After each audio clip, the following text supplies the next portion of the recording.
एक तो सच्चा तेरा नाम सच्चा, इतिहास के पन्ने। ये आप देख रहे हैं बड़ा सा गेट है। ये कलियर शरीफ कहा जाता है। यहाँ कभी अंगराज कर्ण की राजधानी हुआ करती थी, कर्णावती।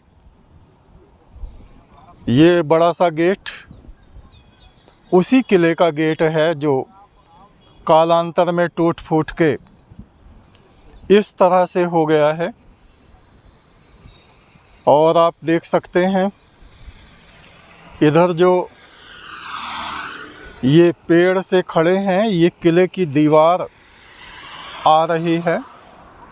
यहाँ तक ये किले की दीवार हुआ करती थी। और पीछे आप देख रहे हैं ये गंगा की नहर है, जल इधर बह रहा है। पुरानी नगरी, पुराने किले अक्सर जलधारा के निकट हुआ करते थे। महाभारत कालीन ये कर्णावती है, अंगराज कर्ण का ये राज्य, जो इस समय में कलियर के नाम से पुकारा जाता है। आप देखिए अलाउद्दीन खिलजी 1296 से लेके 1316 तक उसका कार्यकाल रहा है।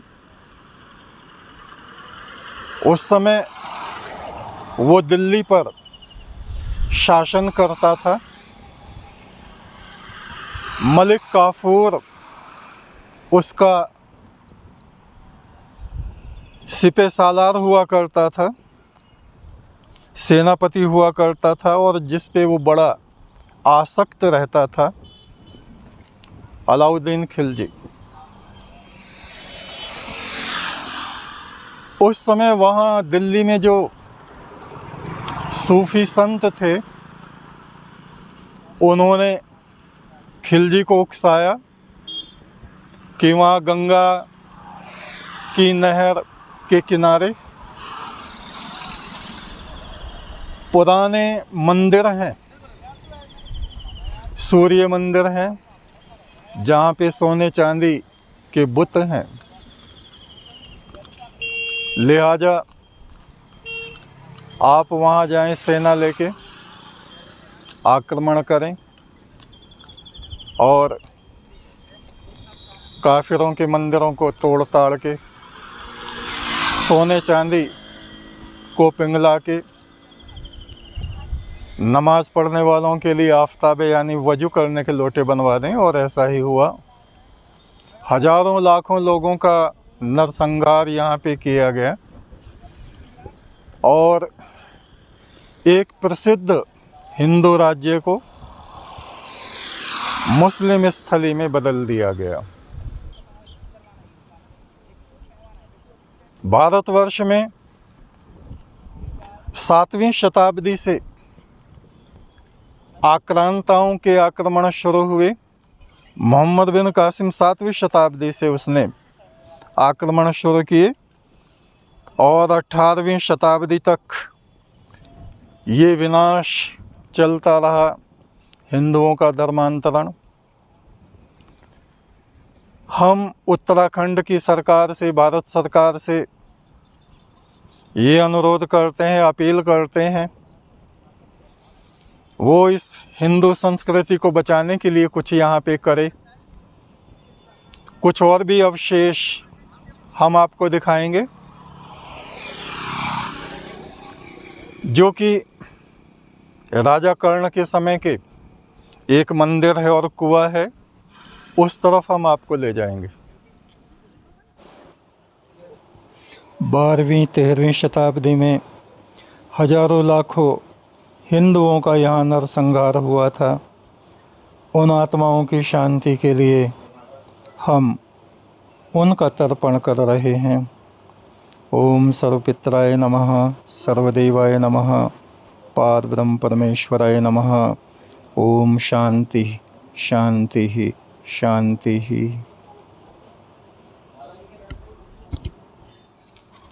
राजा कर्ण की नगरी के भीतर इस समय तमाम आबादी बस गई है और ये एक प्राचीन स्थल उस वक्त का सुरक्षित पाया गया है। कर्णधाम भगवान शंकर का ये पवित्र पावन स्थल है, आप देख रहे हैं। ये प्राचीन अवशेष और इधर ये कुआं भी है, कुआं देखें यहाँ, उसी समय का महाभारत काल का ये कुआं है। और यहाँ पे नीचे एक पत्थर लगा हुआ है, उस पे कुछ लिखा है, शायद ब्राह्मी लिपि में होगा, जिसको पढ़ पाना संभव नहीं है। आइए उन प्राचीन आत्माओं की शांति के लिए इस शिव स्थली में हम उन आत्माओं के लिए प्रार्थना करें। परमेश्वर उन दिवंगत आत्माओं को शांति प्रदान करे और फिर से हमारे देश में सनातन सत्य संस्कृति का वर्चस्व हो सके। जो उत्तराखंड सरकार है, जो भारत की केंद्र सरकार है, हम उनसे अपील करते हैं, प्रार्थना करते हैं, इन टूटे फूटे अवशेषों को वो सुरक्षित रखने की कार्रवाई करें, इनको दोबारा से निर्मित कराएं। हमारा इतिहास बाकी रहेगा, उसके चिन्ह बाकी रहेंगे, तो हमारे आने वाली संतानें समझ सकेंगी कि उनको अपने सनातन सत्य धर्म के लिए, अपने राष्ट्र के लिए क्या करना चाहिए, क्या हमारे पूर्वजों के साथ हुआ। हजारों लाखों की संख्या में उस 12वीं शताब्दी में यहाँ पर हिंदुओं का कत्लेआम हुआ था और ये अलाउद्दीन खिलजी की सेना ने ऐसा किया था। तमाम सनातन चिन्हों को तोड़ फोड़ कर ख़त्म कर दिया गया था, किंतु सत्य कहीं ना कहीं शेष रह जाता है। वही ये अवशेष, इतिहास के पन्ने हम आपको दिखा रहे हैं।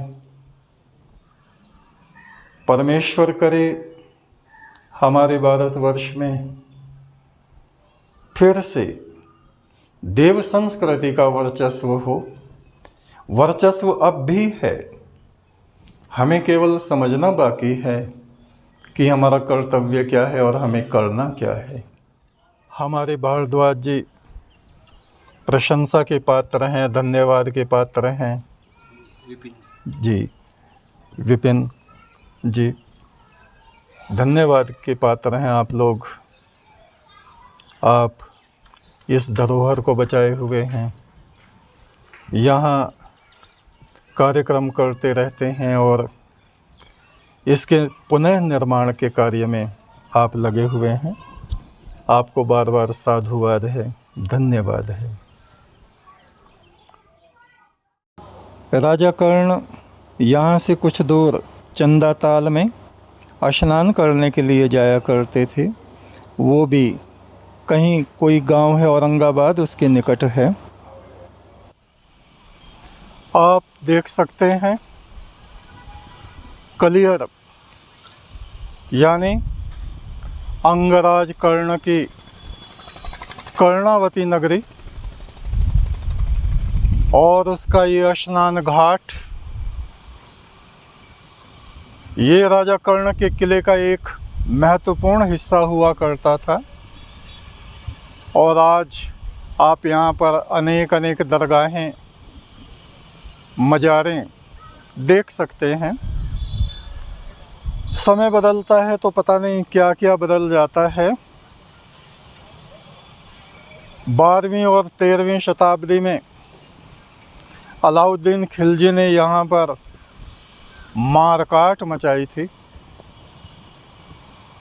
बड़ा भारी नरसंहार करके इस नहर में लाशों को डाल दिया गया था, पानी लाल हो गया था। इस पृथ्वी पर मनुष्य कभी शांति से नहीं रहते। धर्म के नाम पर, राज्य विस्तार के नाम पर इंसानों की हवस, उनके भीतर का राक्षस हुंकारता रहता है, मानवता को विध्वंस करता रहता है। जब से ये सृष्टि बनी है और जब तक रहेगी, मनुष्य के भीतर का ये पशु, मुझे लगता है कभी मरेगा नहीं। हे ईश्वर, हे सृष्टि को रचने वाले परमात्मा, हम मनुष्यों के भीतर की इन बुराइयों को तो दूर कर दे।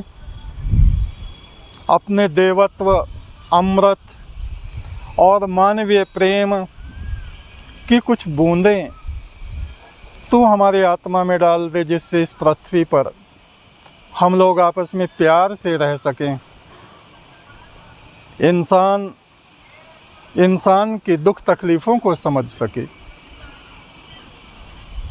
इतिहास के ये पन्ने आप पढ़ रहे हैं, देख रहे हैं, इनको पढ़िए, अच्छी तरह से समझिए।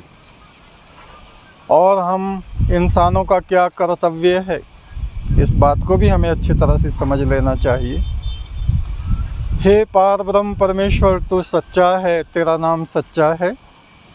एक तू सच्चा, तेरा नाम सच्चा।